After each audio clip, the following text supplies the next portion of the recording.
Guys, what's up? Alright, it's Denny back. Tonight we're doing a little framework on the 62.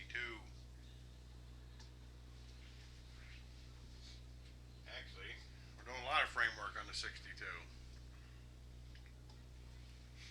You see, I got some 5th scale Rovan on-road wheels and tires.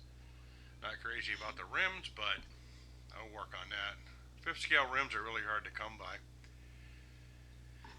Now, one thing I wanted to do tonight for the video was to show you guys a couple of things here.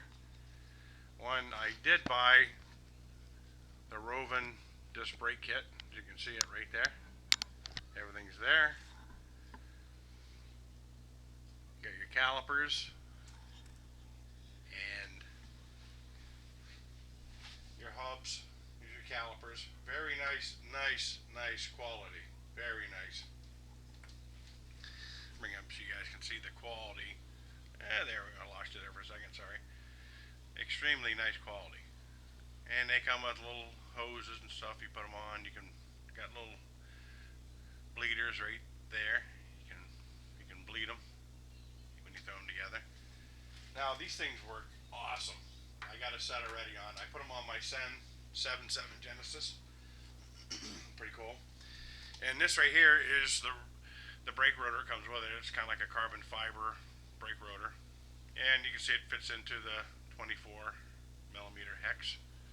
And you can actually bolt them in too if you want to. I got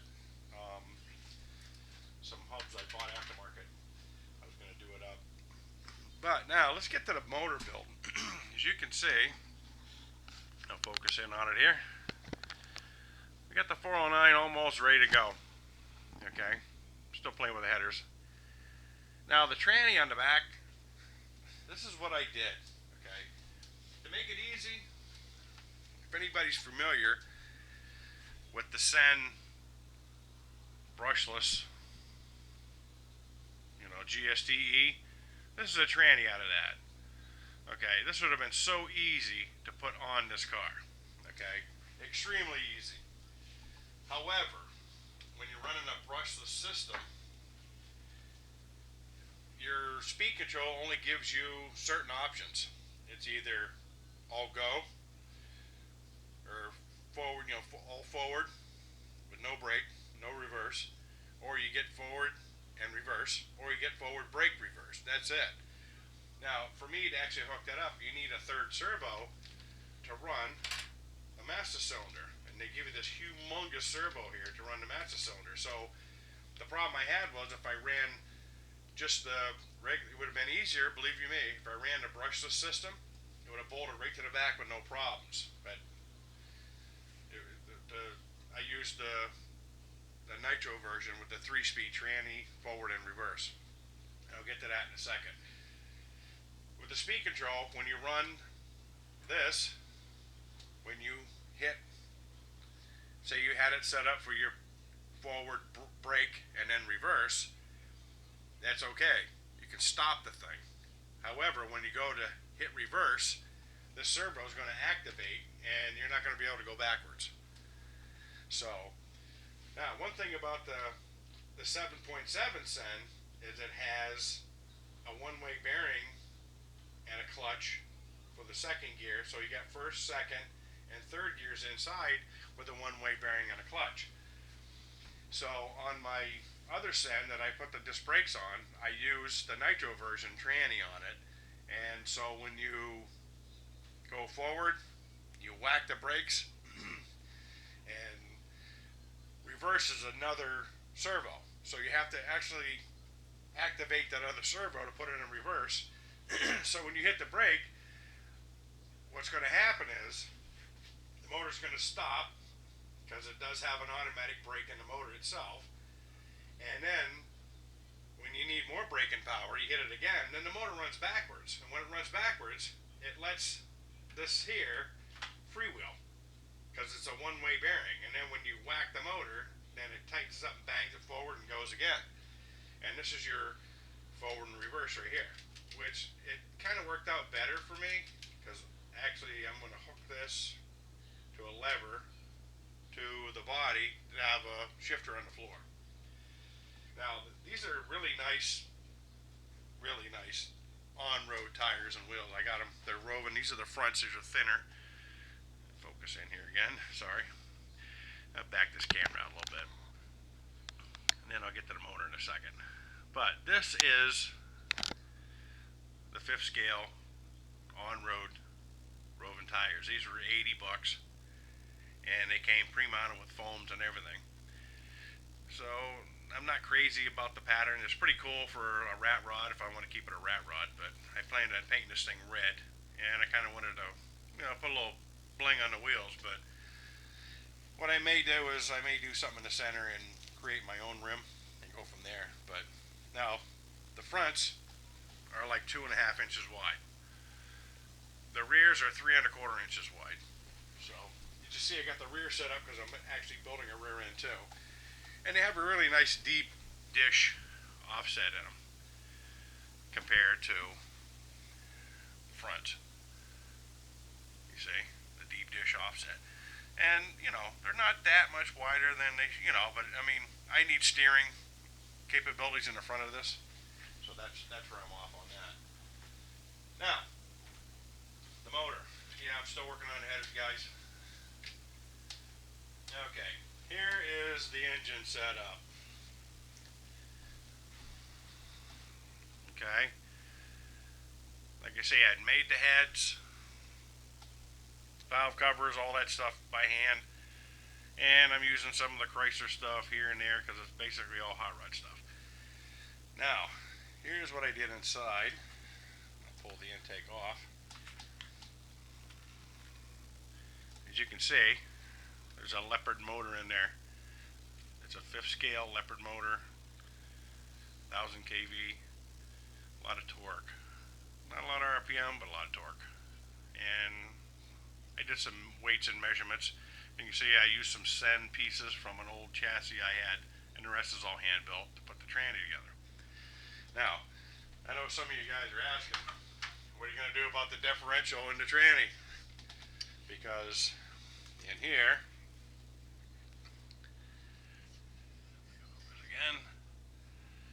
there's a differential in here. It goes back and forth. I'm going to put the lockout in it. It's very simple. Put the lockout in. Just leave that freewheeling and run a dry shaft off the back. Everything's handmade, so, I didn't have to do much to this block to make it fit. I had to make a plate for the back. A couple of years. I needed that for support because this thing's going to have a lot of twist to it. And I had to put a bearing inside there for the spur gear. And so far so good. It has a nice little tick to it, so everything's pre-set up and everything. Got my forward and reverse thing here. Not a problem. And I may have to cut a hole in the floor of the car so I can adjust my 3rd gear clutch if I need it. But so far so good. Now I'm going to take everything apart and then paint everything orange except for the tranny and bolt it all back together, and it'll be ready to roll. And I left some room here on the intake to run my wires out. I'm going to run them right here into the cowl, a little wiring harness, so you won't even see it. You have it covered up, and that'll be that. So that's my segment tonight, guys. And I'm not quite sure where I left off before with some of the stuff. I know I jump from subject to subject sometimes, and sometimes I try to put too much in, but that's the way my brain operates. I'm always on things like this. So today's bill is to put that tranny on, put that motor in, figured out that tranny. That can go back in the send box, which I got a gigantic box of brand new send parts over here. Done. And I want to touch base on the Rovan disc brakes. I got these on eBay, Rovan RC. I got the tires, Rovan RC. These aren't cheap. These are about $1.75 for these disc brakes. But once you buy them, I guarantee you'll buy another set, because that's what I did. As soon as I bought them and used them, I bought another set, just in case they discontinued them. The number is, it's actually all in German, okay? And it comes, It's just a spare parts, tuning parts is all it is, and it's 85182. That's the number, 85182. And there's not much there, even on the back. It's just spare parts, tuning parts. But it's for the Rovan 5th scale trucks and buggies and all that. And one thing I did buy was I did buy the knuckles. I bought aluminum ones. These are plastic. Oops. That. These are plastic, and you can see that disc brakes bolt directly to these. Okay, and the reason I bought these in plastic because I'm going to convert these on my Sen, because the thing stops so hard it rips the calipers right off of it.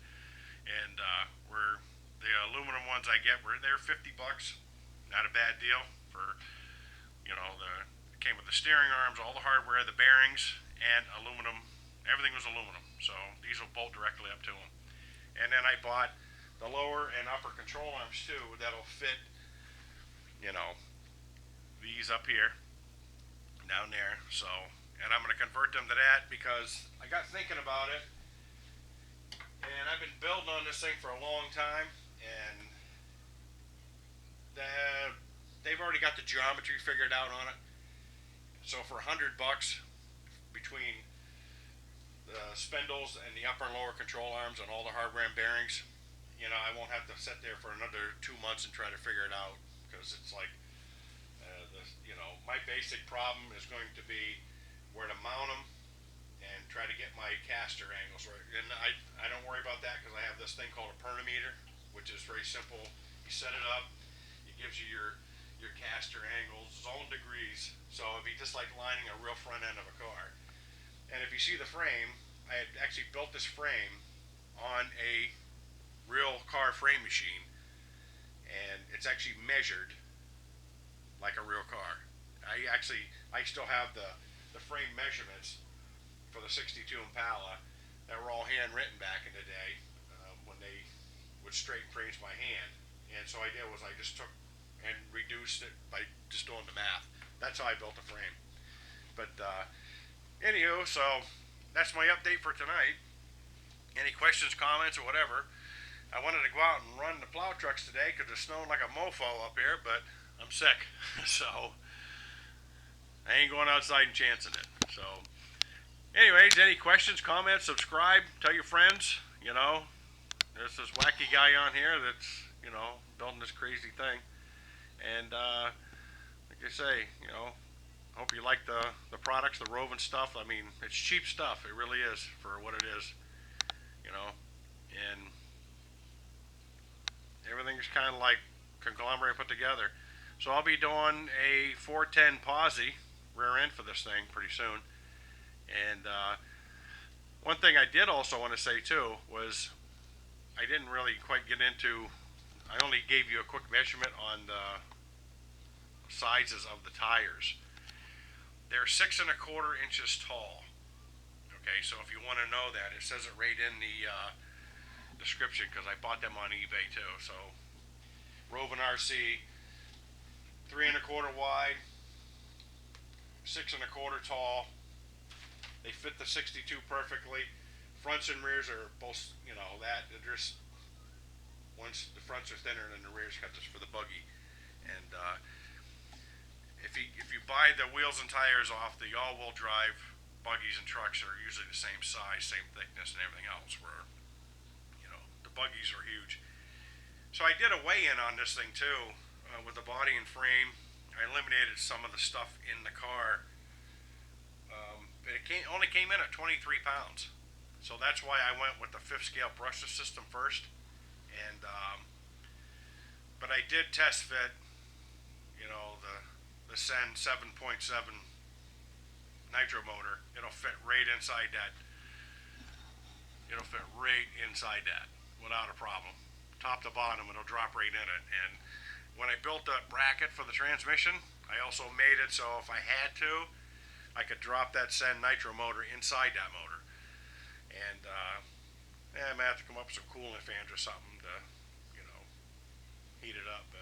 Or I could come up with a radiator system too, because I do have a mini radiator that'll fit it with some hoses and just come in with some copper tubing and wrap the cylinder head with it to keep the head cool, and just use like a washer pump motor to push the fluid back and forth. But I'm trying to keep the weight down too. So anyways, guys, I'm going to call out for tonight and sit back and relax. That's my segment for tonight. I hope you liked it. Any questions, like I say, just feel free to throw it out there. You know, likes or whatever. Like it if you like. And I'll catch you next time. Actually, I'll probably do another video tomorrow. So I'm going to upload this one tonight so you guys can see it. So I'll catch you later, guys. Have a good one. Adios.